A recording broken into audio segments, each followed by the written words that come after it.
Sometimes you will want to run different code when all of the else, if conditions are false. You can do this by adding an else block. An else block will only evaluate if the conditions in the if and else if blocks rather are not met. So we have here an else block, which in itself is a self-explanatory. So what we will do is to add an else block to the else if block. Else if, wait, what? Add an else block to the else if block. You mean after it? Yeah, I think so, because that's where most of the else block is. Else block. Then log the string. This is the else block to the console.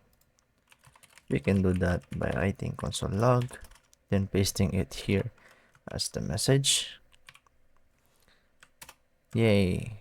To see the results, you can manually change the less than operator in the else if.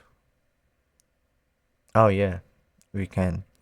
So currently it logs this 5 is less than 10 because this condition from the else if block has been met. However, if we try to change this one into a false value or negate this condition rather, let's say 11 is less than 10, which is not true because 11 is greater. So of course this will not be logged because this is false, which is not true.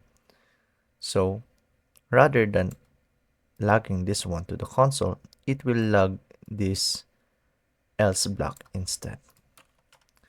And that is the result. This is the else block. Nice.